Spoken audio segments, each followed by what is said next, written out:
Hello and welcome to round 2 of the Parenting Roundabout podcast. I'm Terri Morrow and I'm here with Catherine Haleko. Say hi, Catherine. Hello. Usually on this podcast we talk about parenting issues, but once a week Catherine and I like to get together to discuss TV, movies, books, and other entertainment topics because it's nice to talk about something other than parenting for a change. This week we are going to talk about the West Wing episode, The War at Home, and we are also going to kick off our new challenge round in which I made Catherine watch a documentary I have been nagging her to watch forever. But first, you actually went to a movie this week, Catherine. I'm so impressed. I did. Tell us what you saw. I saw Hidden Figures, which has been getting a lot of Oscar buzz. Yeah. And it's something that when we went, I think during Thanksgiving break to see Fantastic Beasts and Where to Find Them, we saw the trailer for this. And both my kids were interested in seeing it, and so was I. And then my parents saw it, and my mom raved about it and said, "You really have to take the kids to this. You know, it's so important and interesting." And I can't believe that. She said, "I can't believe that our country was so set back because we weren't getting contributions from everyone because we were ignoring what people could be doing." Yeah. She said, "I can't believe it." Then she said, "Well, I can't believe it." But anyway, she really recommended it, and it's been getting a lot of positive attention. And so my son and I went, and we both really enjoyed it. There were a couple parts where he just seemed to be getting a little squirmy, but he also kept turning to me and saying, "This is a really good movie." Aw, so that's great. So yeah, he liked it, and I really enjoyed the performances. The 3 female leads, Octavia Spencer, Taraji P, Henson, and Janelle Monae, were all great, and they were all just really different in how they responded to all the racism and sexism that they were experiencing. Yeah. One of them, the one played by Janelle Monae, was a little more feisty and a little more willing to speak up for herself. And Taraji P. Henson was kind of, her character would be, pretty flustered a lot of the time. But then when she finally had it, she would just put her foot down, and and that was very satisfying. And the other thing is that they each responded to the circumstances differently. So Taraji P. Henson's character just kind of kept her head down and kept working, but she also insisted on getting credit for what she was doing. And then the Octavia Spencer character was quietly determined, and she saw the writing on the wall when the gigantic IBM mainframe came in. Yeah. And she taught herself how to use it. I mean, she just went to the library and got a book about Fortran and, just went and kind of, she almost sneaked in. I mean, she just was like, "I'm going in there and I'm going to figure out how to use this thing because otherwise I'm out of a job." Right. And so are all the people that I work with. Yeah. That's cool. And so she figured out how to do it. And then the other character played by Janelle Monae wanted to be an engineer, wanted to go into a NASA engineering program. And they were like, "Well, women can't do that. And, Black people can't do that." And she's like, "I'm totally qualified," and she had a champion who was a white man, but he was a Jewish man whose parents had been killed in concentration camps. And so he encouraged her, but mostly, she did it herself. And she went and petitioned a court to be able to take classes at a segregated school so she could have the prerequisites that she needed to go into this engineering program. So it was just great to see different ways. It wasn't just like one story. It was these 3 different women who handled it 3 different ways. And the performances were outstanding. So it was really, really fun to watch. That sounds really good. That sounds like something that I would like. I will keep an eye out for it when it gets to Netflix or cable or something like that. Yeah. And it's not really something that you need to see on a big screen. There is some footage of space stuff, but it's certainly not like Gravity or The Martian or something where number one, you appreciate the scope of it, but number two, that would make me sick, as we know. Yeah. So then I do better when I see those kind of things on the small screen. Yeah. Well, that's good. It sounds like the sort of, when we talk about Oscar things usually being depressing, that sounds like one I would enjoy watching. Yeah. I mean, it is upsetting to see the discrimination that happened. Right. But it's uplifting because of the way that they fight against it. So nice. So when are you ever going to see Moana? I don't know. Keep going to movies. I know, Mike. Well, I went to one. Hidden Figures is the only one I've been to since Moana came out. Are your kids a little too old for?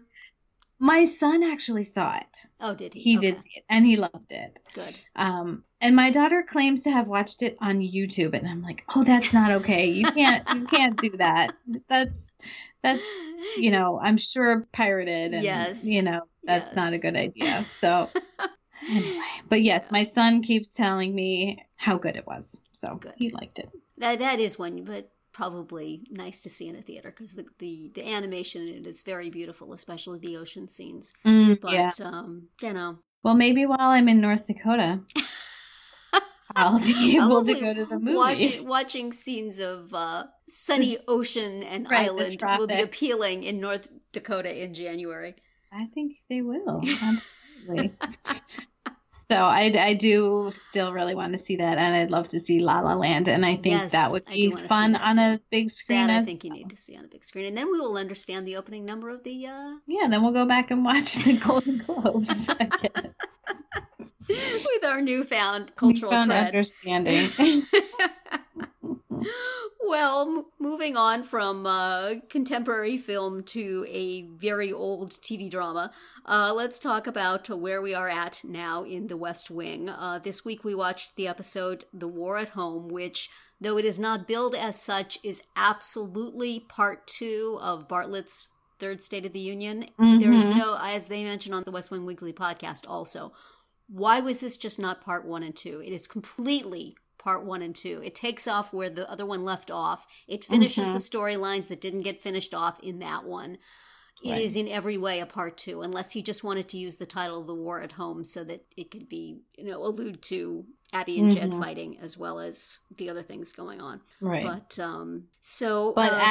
as Don Baer pointed out in last week's West Wing Weekly, even the State of the Union could also refer to the Bartlet Union, yes, absolutely, as well as the speech. So it would have been a fine title for both episodes, part 1 and 2. It's just very odd. If you ever just dropped in on this, in syndication or something, and did not realize that it was a second half of something else, I don't understand. I don't understand what's happening here. How did the people get in Colombia? Right. So, and there was some speech she's annoyed about. I don't understand. Right. It would have been extremely confusing. But while certain plots did get wrapped up by this part 2, the police officer and the polling and the Columbia storylines got wrapped up to various degrees of satisfaction.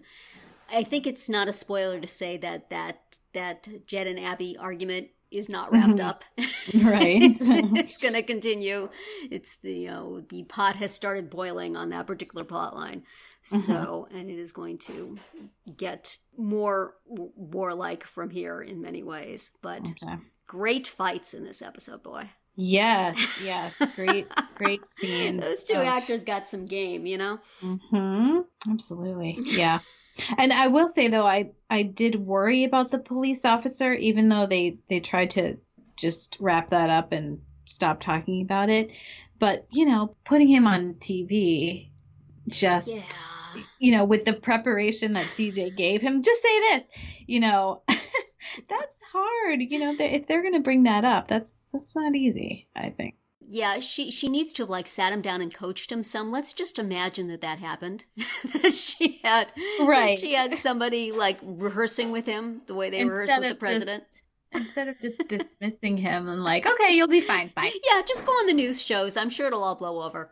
It's fine. Oh my gosh. Yes, that was one of the less satisfactory. It's like they got to the end of filming the episode and said, "Oh wait, we never tied up that thread." Darn.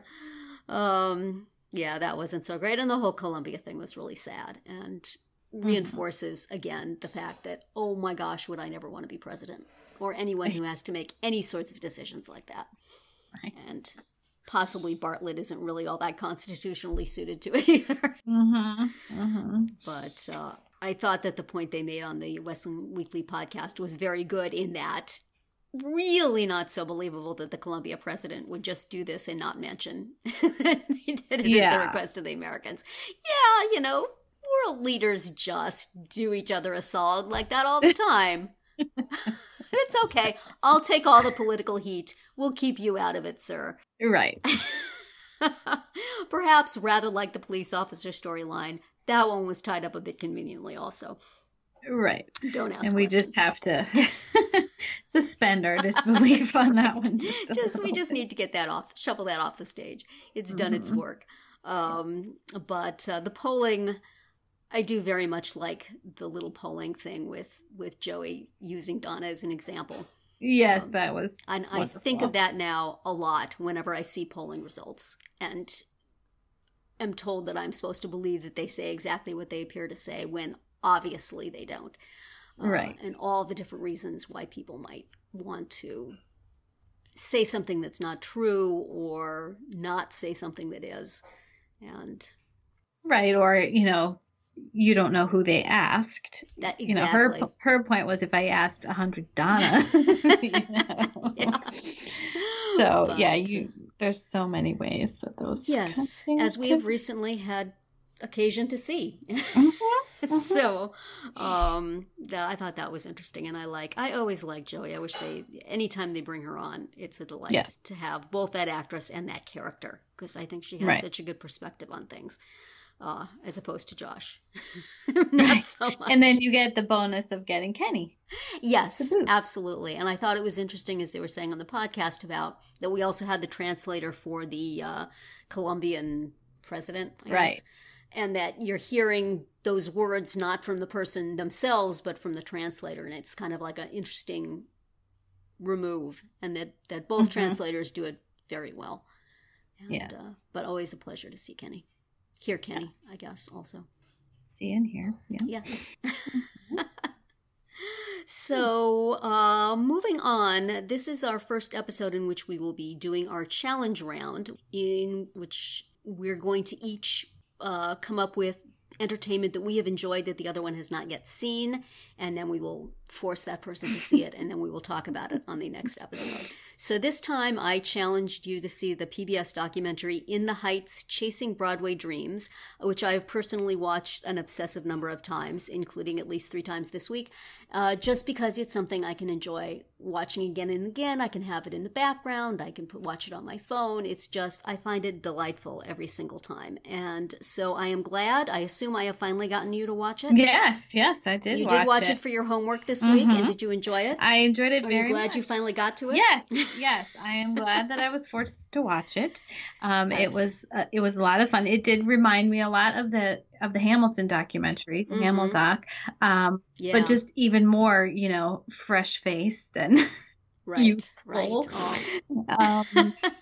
And like, look at us putting on a show kind of feeling. Yeah, which is a lot of fun.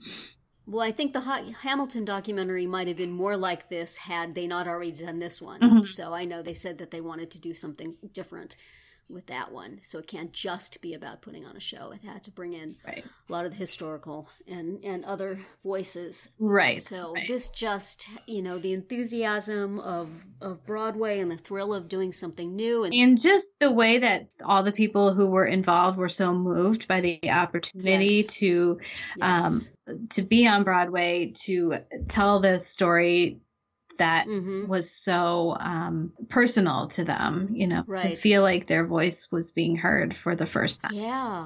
Yeah, that was neat. And like 2 of my favorite parts that just get me choked up every time. The first was when is that scene where Seth Stewart, who plays Graffiti Pete, sees the 7-story poster of himself unfurling on Broadway and drops to his knees. And we've heard, you know, his struggles and what it means to him to be a dancer and what it means to his body for him to be a dancer. And we've been following his story, and just to see that and have that moment I can't even imagine what that would be like, to see a 7-story image of yourself with lights around it on Broadway. Right. That's just such a symbol of what this means to people. And then also after the opening night, when the producers are sort of gathered to hear the review in the Times, which could just put things to an end abruptly. Right then and there, yeah. and as they're starting to read it, and just this palpable feeling of relief and joy settles onto them.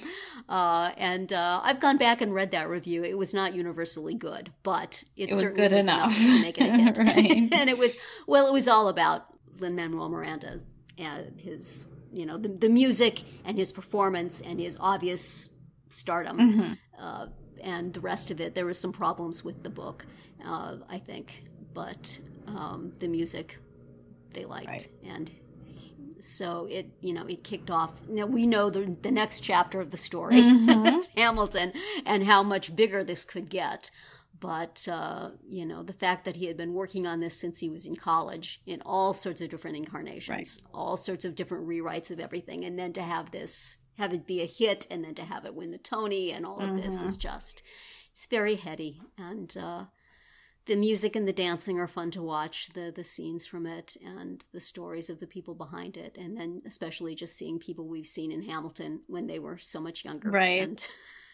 And Chris Jackson with his adorable little boy and his wife. Seeing a little behind the scenes of people. And so I really, really enjoy it. Listeners, if you did not watch it with us as part of the challenge, please go watch it now. It's really good. It only takes about an hour. Yeah, it's very fun. You can watch it in pieces. That surprised me too. It was pretty quick, I mean, all of a sudden it was. We have it all queued up for you on YouTube. You can just go from one to the other, or you can just watch it in pieces. But it's fun, especially if you like Hamilton. It's fun to watch. And even if not, if you like Broadway, if you like musicals, if you like performing, it's a nice way to spend a chunk of your day. Absolutely. So what do you have for me next week? Okay, so I am a fan of Wes Anderson movies. I have to confess I haven't seen every single one. But for me, it started with Rushmore, which is a short little film set at a like a snooty private school. And it stars Jason Schwartzman, who is one of those players, one of those Wes Anderson people. Right. And also Bill Murray. And Bill Murray, yes. And it also has a great soundtrack. It's just a fun movie, although I haven't seen it in a while, so I'm curious to see if it holds up. But I think you'll like it. I hope you will. Okay. And we discovered that you can rent it on iTunes. If it is not on Netflix. Okay. The only Wes Anderson on Netflix is Moonrise Kingdom, which is a good movie. And I recommend that one, but I wanted to start with this one, which is kind of my first Wes Anderson experience. So I've seen parts of Moonrise Kingdom. I've seen parts of a lot of Wes Anderson movies. I don't know if I've ever seen one all the way through, to be honest. It's one of those things where I'll be flipping around and I'll see one of them on HBO or something and I'll watch it for a little while. So this will be good. I've heard of Rushmore. I like Bill Murray a whole lot, especially in Wes Anderson movies. So I'm interested in seeing it. Good. And looking forward to it. And if anybody is going to watch it along with us, I found that it is on iTunes. You can rent it for $2.99 if you don't care about HD, if you do it in standard def. So since I'm watching it probably on my laptop or my phone, I don't really care about the definition. Yeah, and it's not something where I think it matters, and I feel like it was made so long ago that did they even have HD at that time? I don't know. So it seems like the kind of movie you could watch on your phone. Yes. But anyway, so I will look forward to watching that, and we will discuss that next week along with the West Wing episode Ellie and something else, a third topic to be named later. TBD. One of us is under the gun to consume. Oh, you know what? I will have a book club book next week. Yay! A Man Called Ova. All right. Well, there you go. We will put a link to that in the show notes for this episode in case anybody wants to read a book in a week. You could read that one in a week. It's quick. Yeah.